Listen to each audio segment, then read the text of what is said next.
מזמור לדוד, אדוני רואי לא יחסר, בינות דשא ירביצני, על מי מנוחות ינהלני. נפשי ישובב, ינחני במגלי צדק, למען שמו.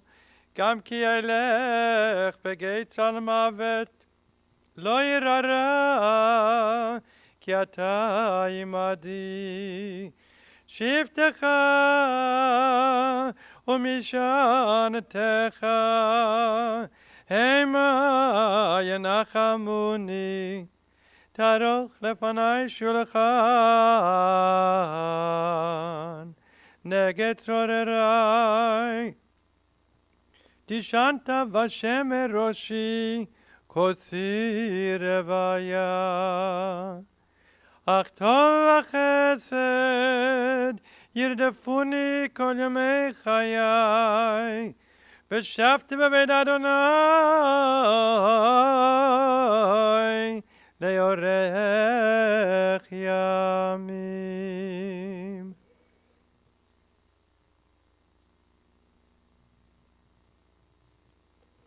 Please join with me in reciting Psalm 23.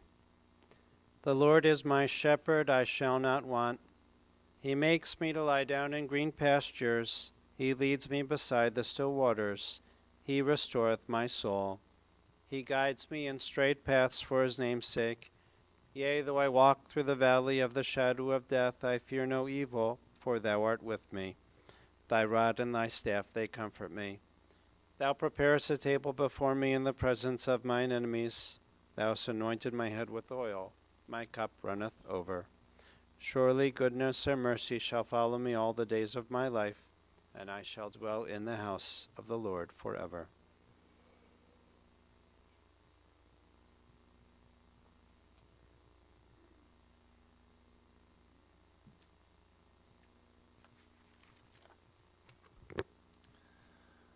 Adonai Natan v'Adonai lakach, Yehi Shem Adonai mevarach. The Lord has given, the Lord has taken away. Blessed be the name of the Lord. We gather today with great sorrow in our hearts and tears in our eyes as we bid goodbye to our dear beloved Harry Gips, beloved husband, father, grandfather, and friend, who this week was taken from us. Harry's passing was very sudden, and we have not had time to come to grips with what it means for him to be gone from our lives. We are here to remember all the gifts of his life and to draw strength from those memories and from each other as we honor him. I'd like to call upon members of the family to come forward to share reflections. I'm first going to call upon my granddaughters Julia and Carly, and then sons Sandy and Jerry.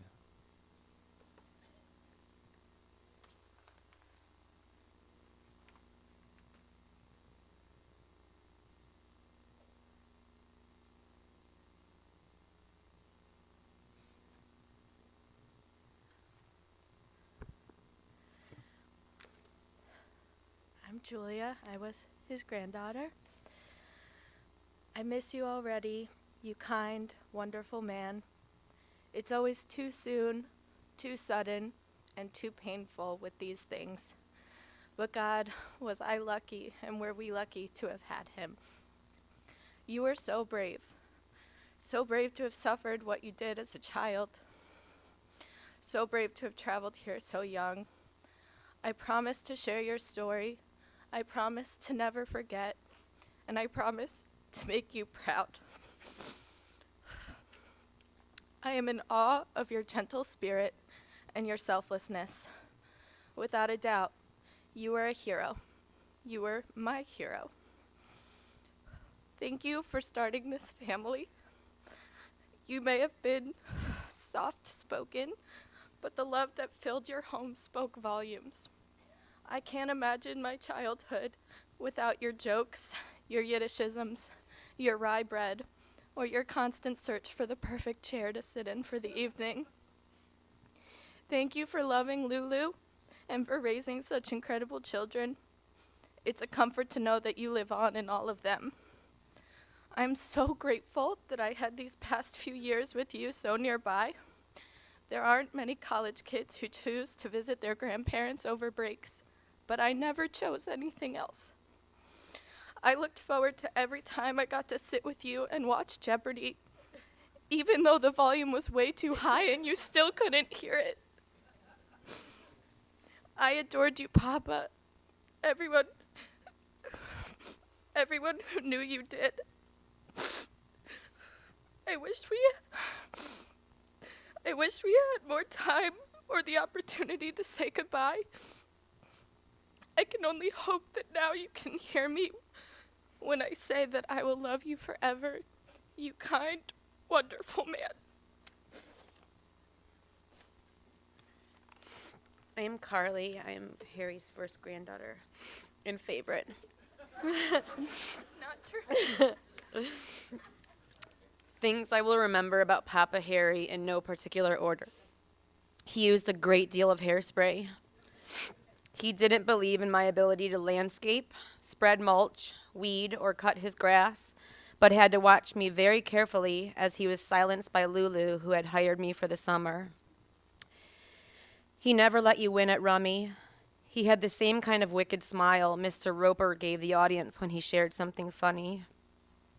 He couldn't keep a secret. We called him Loose Lips Gips. He used to tell me when I was little and I wanted to know where my mom was, that she left me. He taught me how to say Gai Kak and Yamaran in Yiddish, which translates to go poop in the ocean. He made the best challah and rye bread in the world. He wore his pants so notoriously high that it has become a slang term when our family has their pants too high. He used to call my dad Leidegeier, which translates to good for nothing. He had an Archie Bunker chair, and as he aged, the volume on the TV became unbearable. On a few rare occasions, when we separated him from Lulu and got him alone in a car, we were lucky enough to hear Harry Unplugged, which was like a toned-down Howard Stern commentary of all the people we knew. He used to fight with me constantly until Rebecca came along. He would give you the shirt literally off his back.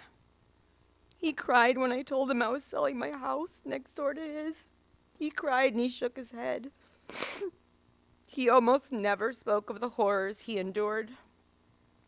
He truly never complained about his pain or the life sentence of dialysis. 3 days a week, 4 hours a day, he never complained. And we complain if the line at Starbucks is too long. He told me once that he couldn't remember the faces of his parents, whom he last saw climbing over the walls of the ghetto at age 9. And when we said goodbye to him after he passed, I told my family that his parents would greet him. And my mom cried and said he doesn't know what they look like, and I said that they know what he looks like. He didn't get a chance to go to school, to be a kid, to play, or feel safe. He lived alone in the woods as a young boy, hiding from the Nazis. He lived alone in the woods for 2 years, hiding in a hole, alone in the woods. I would do anything to be able to crouch down and look at that young boy in the eyes and tell him that he is loved, that he is braver than anyone can fathom, that he will survive. He came to this country with nothing, and him and my grandma started a life, and that life turned into a family, and that family turned into generations. And those generations are tied together by loyalty and dedication and memories and family vacations and Shabbos dinners and practical jokes and always being there and endurance and never giving up. One last thing about Papa Harry. It has been mentioned to me on more than a few occasions that he was a special guy, a quiet guy, an amazing man. But the words Lamed Vavnik have been uttered to describe my grandfather. Jewish legend has it that a Lamed Vavnik is a humble servant, unknown to anyone in the world, even himself. They are men who quietly lead, comfort, teach by example, and protect. There are parallels I cannot say for sure, but I wouldn't be surprised to discover this to be a truth. A Lamed Vavnik is known to be a concealed one. The legend maintains that they are each extremely modest and upright, often concealing their identity behind a mask of ignorance and poverty, and usually earning their livelihood by the sweat of their brow, as he did. They emerge from their self-imposed concealment like he did from the woods, and by the mystic powers which they possess, they succeed in averting the threatened disasters of a people persecuted by the enemies that surround them, like he did. They are exemplars of humility. They are simply too humble to believe. While Papa Harry might not have succeeded in saving the world, he has done an incredible job of saving this family. Papa, I will never forget you. I am proud to be your granddaughter. I will tell my boys of your bravery and of your kindness, and I will teach them to walk in your footsteps and pray that they will become mensches like you.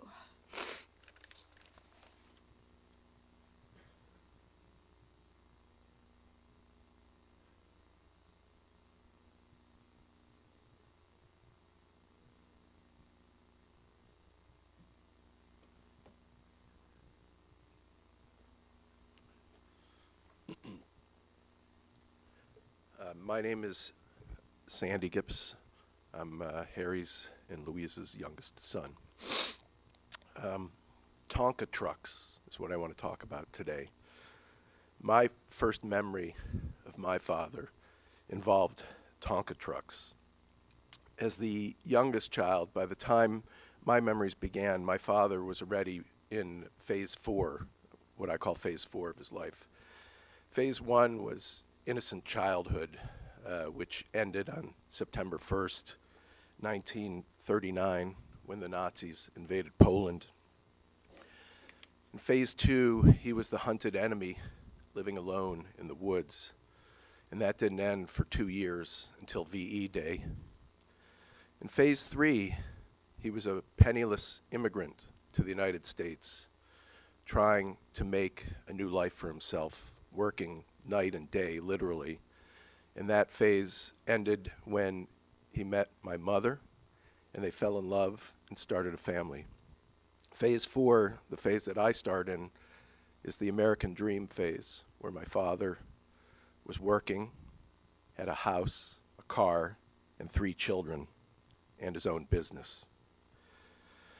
Without a formal education, though, the American dream doesn't come easy. It's a lot of hard work, and my father worked 6 days a week from 7 a.m. to 7 p.m. But I remember every Saturday at the end of the day, he would come home and always had a shiny new Tonka truck for me, either a fire engine or a construction vehicle. And we would play with it together and share the excitement of that new vehicle. I remember that my father, he wasn't much of a reader. Remember that he didn't have a formal education, so quite frankly, he wasn't a very good reader at all. My mother was a voracious, and still is a voracious reader, but my father would pick up the Plain Dealer, and quite frankly, he'd look at the pictures, and I'd watch him trying to mouth a few words, trying to teach himself to read. But what he really loved was television, and my father loved slapstick television in particular. So one of the things that I always think of is the outrageous laughter that would come out of my father's mouth when he would watch stupid shows like Hogan's Heroes, the irony, of course, of my father watching Hogan's Heroes and laughing at it, and the Dukes of Hazzard. I realize now that the laughter was my father finally enjoying a childhood that the Nazis took from him. And the Tonka trucks that he gave to me were his effort to ensure that I had the happy childhood that he never did. My father, in his own quiet way, was this family's patriarch. It's tough to get a word in when my mother's around. But together with my mother, they were a positive force emphasizing family, community, education, and love in our family. My parents were very successful in the American dream, but they were never wealthy by modern standards in the traditional sense. But they put me through college and medical school without any debt. And now that I have my own kids in college, I recognize what an incredible accomplishment that is. My father helped establish my view of the world, and here's what I was gifted by my father: humility, a sense of humor, equanimitas, which is a Latin phrase that means grace under pressure, my glass is half full mentality, and my mad skills as an electrician, plumber, and carpenter. I regret terribly that I wasn't there to hold my father's hand when he died. But my father did things his own way, and in the end, he died in his favorite chair, at home, quietly, and without making a fuss. That was just his style, and it was truly a noble and honorable death. Besides, as a medical professional, I knew after he was diagnosed with cancer in 2010 and went on dialysis in 2014 that his days were limited. I'm grateful to his physicians for giving us so many extra years of quality time with my father. And because of what I knew about his days, I made sure that every time I saw him, I gave him a big hug and a kiss, just in case it was the last time. I know that physical immortality is impossible, but Thomas Campbell, the British poet, said, "To live in the hearts we leave behind is not to die." Even though my father's body finally gave out, his spirit will live forever through everyone in this room. Thank you. I love you, and I will think of you and what you did for this family every day.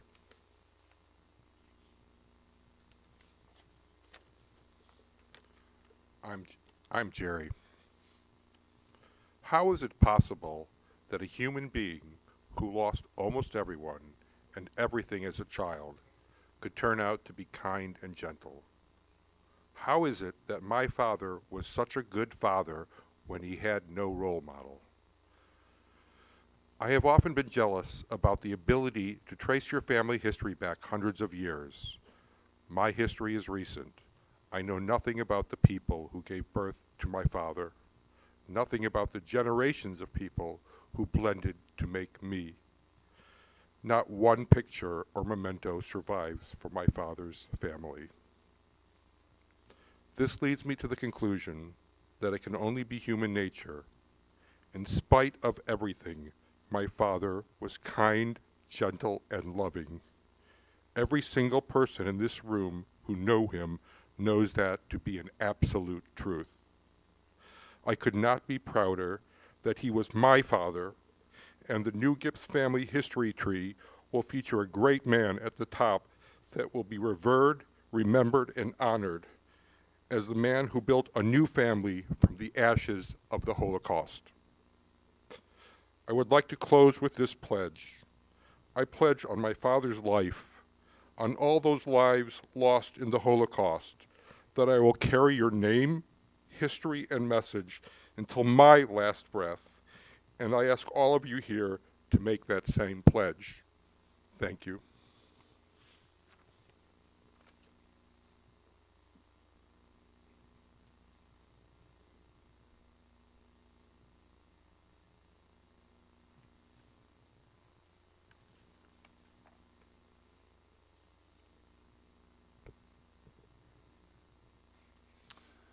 Julia, Carly, Sandy, and Jerry, thank you for sharing your words with us today. They move us very deeply. The rabbis teach that words that come from the heart enter the heart, and your words penetrate our hearts on this day as we remember Harry with so much love. Harry was a loving brother to Molly and Abby, both of blessed memory, to Teddy of blessed memory, and Anne Leahy Badell, to Sylvia and to Henry. A loving brother-in-law to Manya and to Morris of blessed memory, to Motya of blessed memory, and to Branya Leahy Badell, to Chaim and to Grace of blessed memory. And it should be said that Harry had 3 other siblings who, along with his parents and so many other members of the family, perished in the Shoah. We think of them all on this day. And Louise, Harry was such a loving husband to you, so caring and devoted. Such a loving father to you, Beverly and Alan. And Alan, you shared with me that you really grew up in this home. Didn't just marry into it, but this really was your family since early days.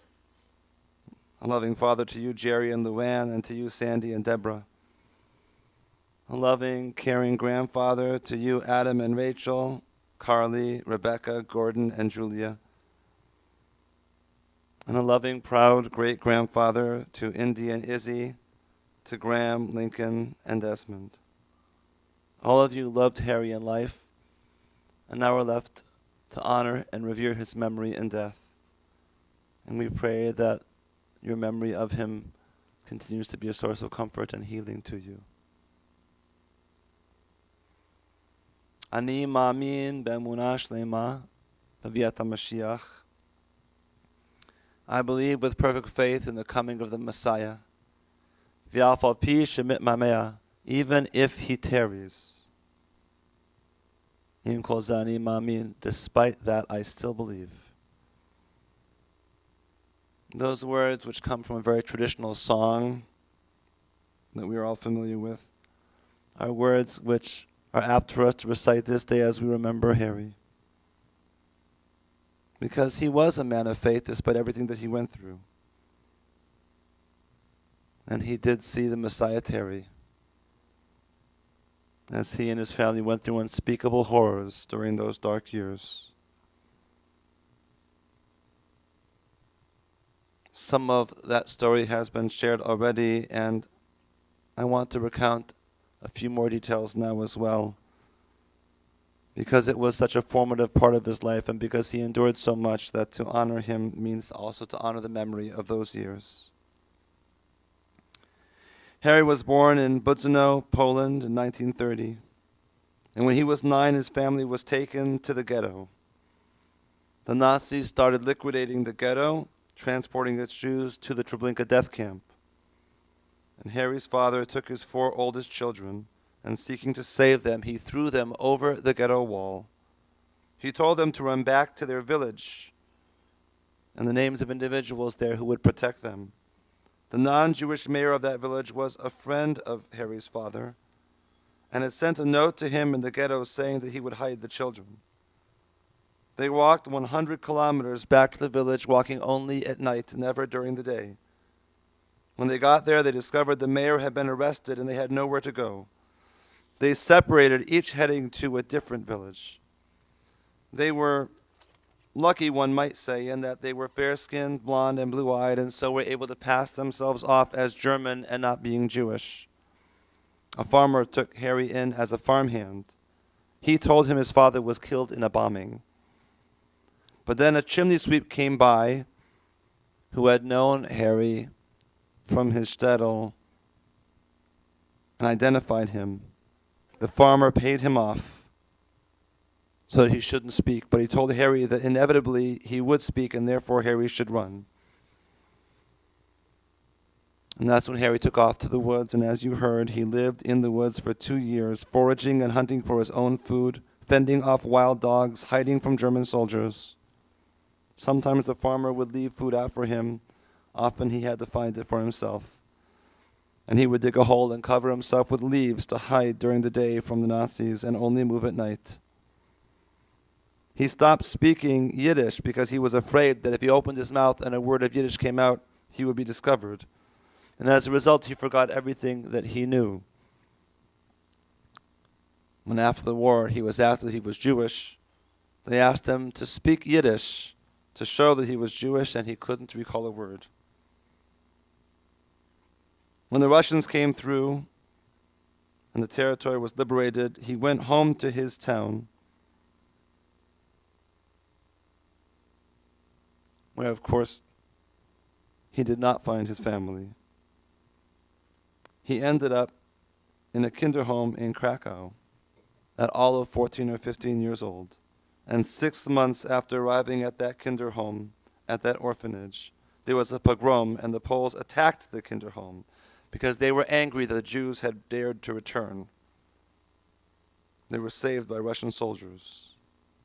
From the kinderhome, Harry went on to a DP camp and then finally to the U.S., where he was sent by the Jewish community to Cleveland. And here, Louise, he would meet you and begin a new phase of his life, as his son so beautifully put it.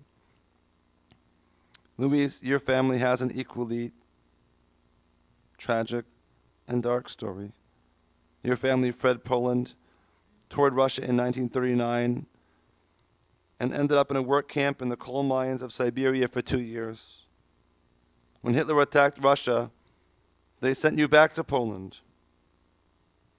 And from there you fled to Tajikistan, and then eventually back to Poland, and then to the U.S.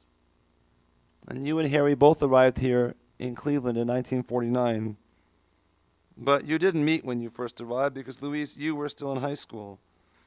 Harry was 19 and he was out in the world working.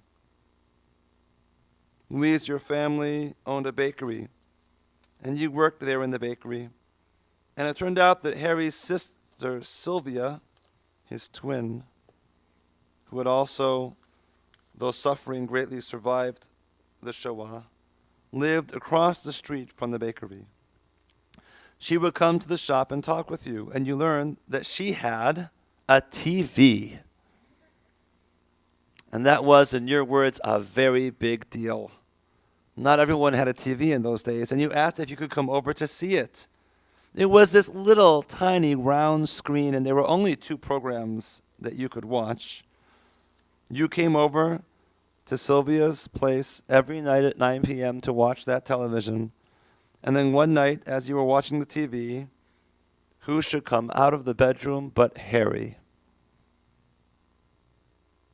He was cute. And he was nice. And most important, he had a car and a television. And he was a baker. I'm telling you, this was a match made in heaven. The American dream, as Louise put it. And Louise, you told me that you had stars in your eyes.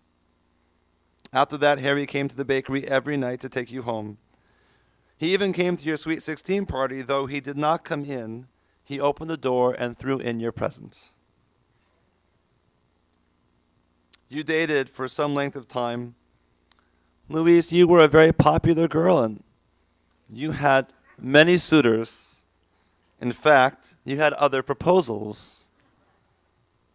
But you could not resist Harry, despite all the other men who may have wanted to make a life with you. You knew you could only make a life with one person, and you and Harry became engaged.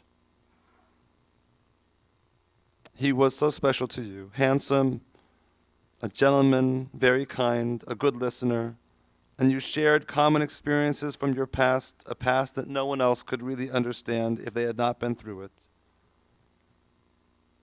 You married each other in 1952 and enjoyed some 64 years of married life together, a lifetime, shouldering life's burdens and sharing in life's joys and creating a family and a legacy of love. This beautiful, extraordinary family that you created.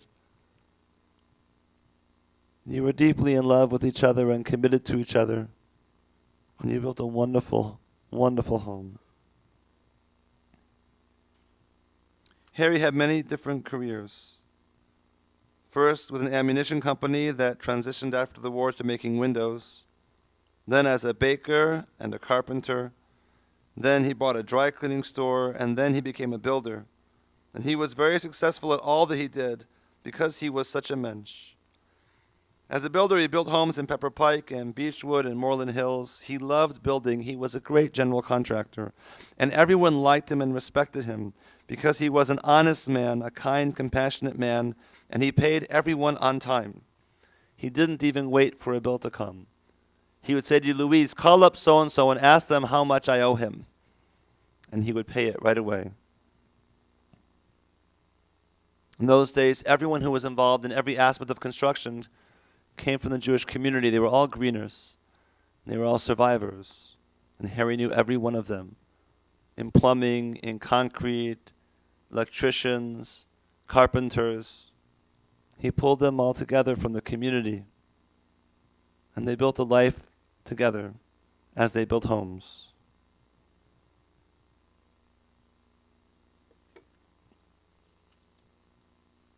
Harry was a very special husband, and he was also a very special father.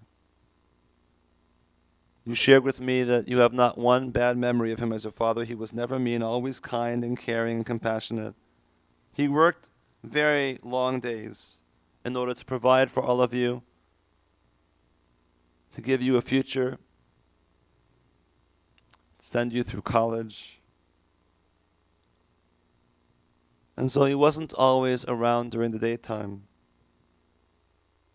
But he cherished every moment that he was with you. And when he retired, everything changed, and he was very deeply involved in his grandchildren's lives. He was a kind, wonderful father who created a stable home built around values, who set an example, and who loved you all unconditionally. And he was an extraordinary grandfather. He lied all the time. Well, he was a bit of a storyteller. Let's say it that way. He was a good storyteller. A quiet man in general, though not shy around the family. And he had a very dry, sarcastic sense of humor. He loved his dog, fed him at the table, and as he fed him, he would say, I hope you choke on it. Louise, he would serve fish. With some 25 people gathered at the house, and he would say under his breath, I've eaten better fish in my life. But that was his sense of humor. And through it, his way of showing love, and more importantly, he showed you love not through words, but through actions. He was very impatient. His philosophy in life was, life, get it over with. On vacations, it was always, let's pack up and get going. And if there was an 8 p.m. flight, he had to be at the airport by noon. How he loved his grandchildren and great-grandchildren. He held all of Carly's boys at their breasts, as well as Adam, one of your twins. And that was very special and very important to him. Harry was an amazing baker, a skill he took with him throughout his life. He made wonderful challahs and rye breads and cookies. Each one was a very special treat because it was baked with so much love.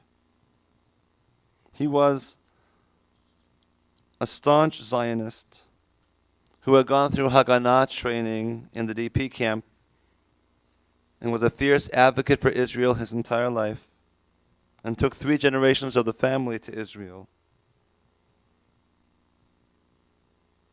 Preserving the future of the Jewish people and the future of the Jewish state were both very important to Harry. And Louise, the two of you were very active in Kol Israel as well.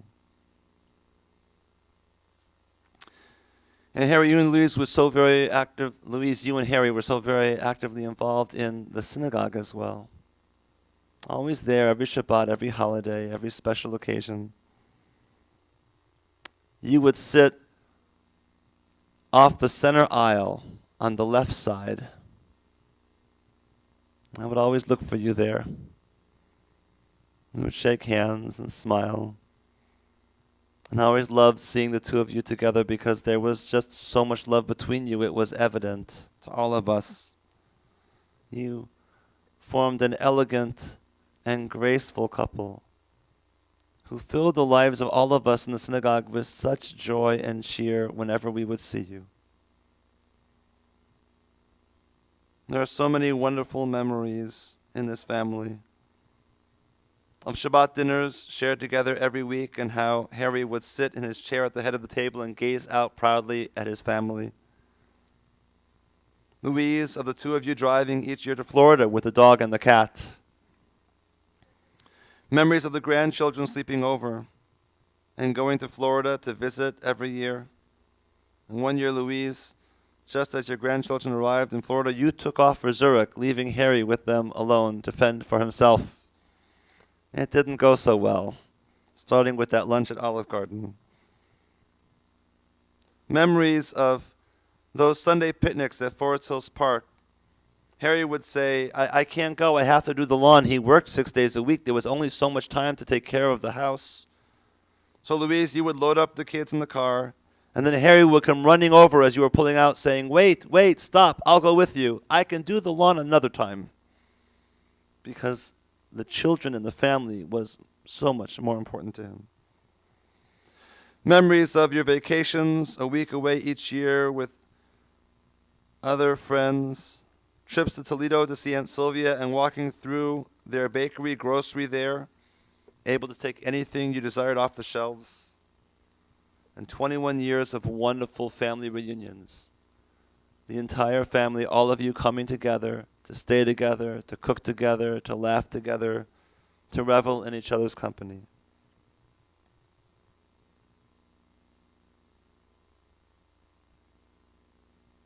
Harry brought this family together. He taught you what it means to be loyal to each other and what it means to love each other. He taught you the importance of togetherness, of kindness. He taught you how to live your life with optimism and with hope and with grace, always seeing the good in every moment and opportunity and seeing the good in others. It didn't have to be that way. After enduring all of the dangers and suffering and hardship that Harry endured, who could blame him if instead his life had been filled with bitterness and anger, judgmentalism, cynicism? But Harry had none of that. Harry, throughout it all, maintained his faith in God and his faith in humanity, and taught you all what it means to live life with love. What a great, extraordinary gift that is, that he gave to each of you.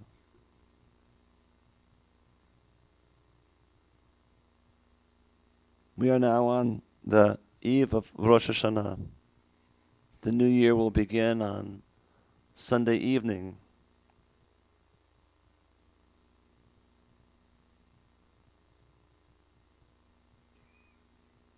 Every day in the month of Elul, we sound the shofar. Except Sunday, we won't sound the shofar. And then we'll sound it again on Rosh Hashanah. And the rabbis teach us the reason we don't sound the shofar on Sunday is to fool Satan. To fool Satan. So he should not realize it's the day before Rosh Hashanah, and he'll miss his date and won't show up in the heavenly court to prosecute the Jews before God and to urge God to punish us. We'll confuse him, we'll trick him, and he won't be there, and we'll slip by with another year of blessings without hardship. Harry fooled Satan. He fooled the Malach HaMavis. He overcame the most darkest of years and built life, a rich, rich life filled with blessings, rising like a phoenix from the ashes. He created this extraordinary family, generations of Jews that will carry on the tradition, that will maintain faith in God and in Israel, that will live by the values that Harry cherished, and even preserve his sense of humor.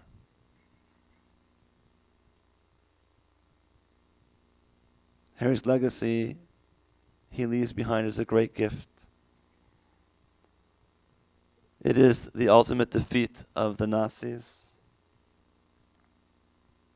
The proof that despite everything, we as a people not only survive, but we triumph. To see the flourishing of such an extraordinary family filled with love. May you always be guided by the lessons of Harry's life. May you always be inspired by him. May you always feel the warmth of his presence in your lives. May you always feel that love and continue to share it. May his memory be for a blessing. And we say, Amen. We'll rise now for the memorial prayer.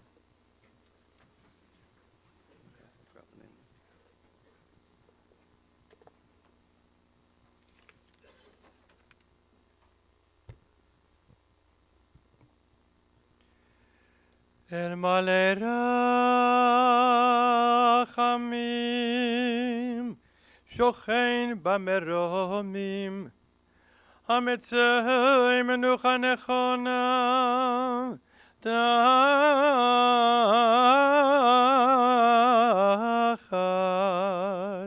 kanfei השכינה, במעלות קדושים וטהורים, כזוהר הרקיע מזהירים את נשמת זוכר לייב בן חיים משה שהלך לעולמו בגן עדן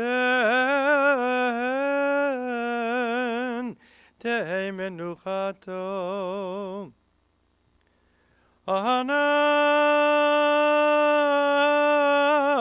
בעל הרחמים אז תראהו בסתר כנפיך לעולמים, וצרור וצרור החיים ונשמתו, אדוני הוא נחלתו, וינוח בשלום על מי שקבו, ונאמר Amen. Exalted, compassionate God, we pray that you grant infinite rest in your sheltering presence among the holy and pure. To the soul of our beloved Harry, who has gone to his eternal home. O merciful one, we ask that he find perfect peace in your eternal embrace. May his soul be bound up in the bond of eternal life. May the Lord be his portion. May he rest in peace. And we say together, Amen.